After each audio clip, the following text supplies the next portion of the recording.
Alright, ladies and gentlemen, today we're looking at factoring the same trinomials we were looking at factoring last time, except this time we're using the box method. So first thing I want you to do is try both of these problems using splitting the middle term. Don't peek at any old note sheets or anything like that. You might find that they've been repeated. So just try both of these and then we'll go through splitting the middle term again. Then I'll show you the box method. Pause and then come back. Alright, welcome back. So first thing you should have done is multiply 2 times 5 to get 10. That's your target number. We need to find two numbers that multiply to 10 and add to 11. Those would be 10 and 1. And we're going to split the middle term using 10 and 1. So we're going to split it up into 10x and 1x, or just x. Then we're going to take the GCF out of those two and those two.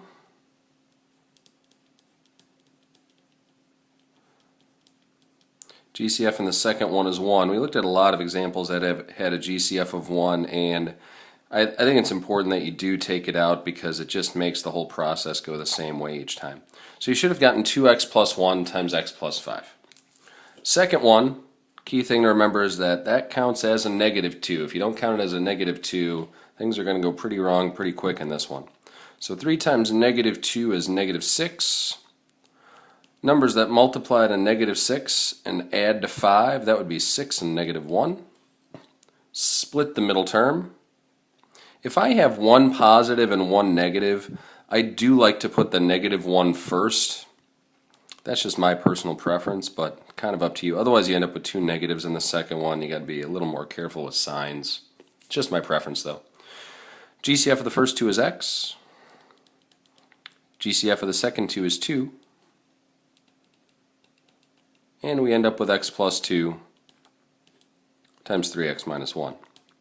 Okay, that was the splitting the middle term. Now I'm going to show you the box method. And I've actually got the exact same two problems up there just so we know what answer we should be looking for.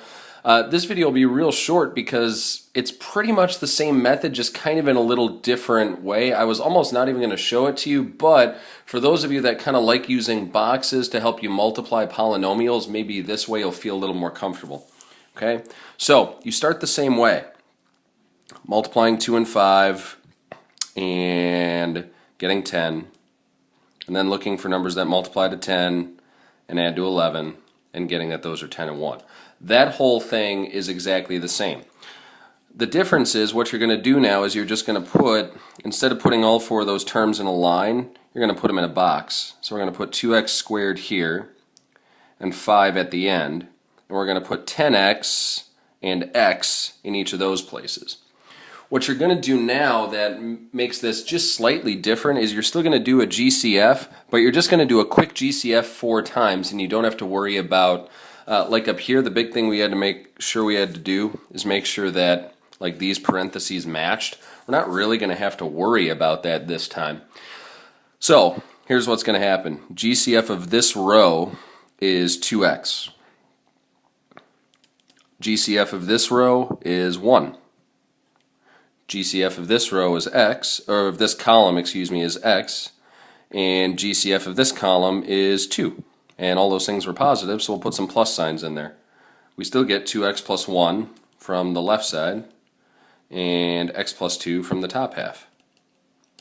It's almost just a different way of formatting the problem. That's really all it is. The only thing I would say that you need to watch out for is if whenever you see a negative here or here in one of those spots where you put a negative number in there, you're probably going to want to go ahead and factor out a negative number. That's the biggest thing there. Okay, so try this one using the box method, pause, and then come back. Okay, I'm going to skip the whole figuring out what the two numbers are part because we know from this problem up here that they're 6 and negative 1. So we're just going to go ahead and skip. 3x squared goes here, negative 2 goes here. Doesn't matter where you put the 6x and where you put the negative 1x or the negative x, it'll all turn out the same. GCF here is x. GCF for this row is 2. GCF here is 3x. And GCF here is negative 1. So we get 3x minus 1 and x plus 2. Like I said, it's basically the same thing, but you don't have to worry as much about parentheses matching.